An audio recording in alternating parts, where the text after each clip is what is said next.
Well, hello and welcome back to the build log of the 1/4 scale Schweizer 126. Time has passed, the holidays are behind us. Happy New Year to everyone. And now I'm getting back into the swing of building and making some progress. The shot you see here is the fuselage pretty much as I received it when I bought the pieces for the kit. It was done by a previous builder, and over time I guess the fuselage had warped. So there was work to be done. I had to dismantle the forward end of the fuselage entirely and cut new ribs and reinstall them and realign the whole fuselage. It's in pretty good shape now, I think, and it may not look so hot cosmetically, but all of that will be taken care of in due time. So this is the fuselage, kind of bare bones stuff. I will point out some of the work I had done on the forward end. This is a shot of the fuselage as looking from the rear. There's going to be a lot of work in the rear of the fuselage as well, but first I have to deal with the forward end, mostly because of weight issues and planning where I'm going to be putting servos and that kind of thing. I know from previous experience this plane needs a lot of weight in the nose, so I'm trying to provision for that before I start to actually sheet the forward edge of the fuselage. Looking at this picture, you can see there is a big bolt, probably a half-inch bolt, and big washers and nuts that are attached to it, and that passes through the central bulkhead.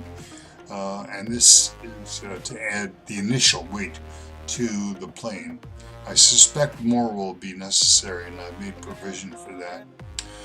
To the left of the bolt, you see a block of wood. That is essentially the battery box.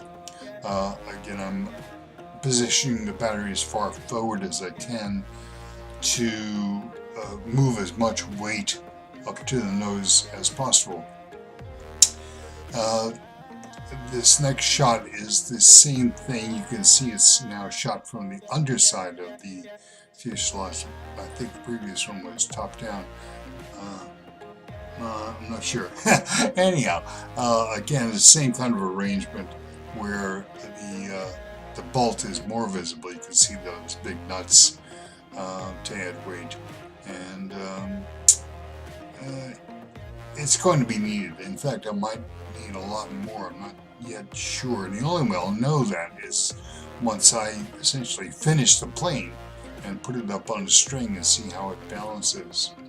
Here's the side shot. You can see where the first bolt is put in, and there is a second hole above and to the right of it, and that is for a second bolt and a bunch of washers if I need it. And as I said, I suspect I will. But the difference is that that second hole I can get to once the nose is sheeted. So again, here's a view of the sheeting on the left side of the fuselage, and you can see that the bolt is accessible. It's not right at hand, but I can get to it, and I can put a new bolt in, or an initial bolt, and a bunch of nuts, depending on how much weight I need to add. I may need to put in even more. I'm not sure yet. We'll see as things progress. The next shot is of the release servo, the tow release servo. I'm not a big fan of the releases available on the commercial market, so I use a steel rod going through a copper tube, and when the rod gets pulled back, it releases the tow line. It's very simple, it's very strong, and this is the approach I prefer. I had to angle the installation of that servo in order to get free movement of the release rod. You can see here's a top-down view of that servo. I can still get to it, but it had to be kind of mounted a little squirrely, if you will. It is totally locked in with epoxy, so it's not going anywhere. To the bottom of the picture, you can see there is a BEC, which is mounted to that firewall, that bulkhead, and that is going to take the voltage of the battery and drop it down to a straight 6 volts. So that will go to the receiver and into the servo circuit. What you see here is the underside view of the rudder and elevator servos. They're firmly mounted into a piece of plywood, which is epoxy into the fuselage itself. I was very, very careful with these servos because the problem I had with the last 126 I had and lost was that the rudder servo tray let go, and I didn't have any control of the plane, and she went. This is a top-down view of those two servos. They're aligned such that they line up with the push rods. So that's where I am right now. I am sheeting the fuselage, should be done soon. Put up a new episode, hopefully not too distant future. Hope you're enjoying this, and stay tuned for more.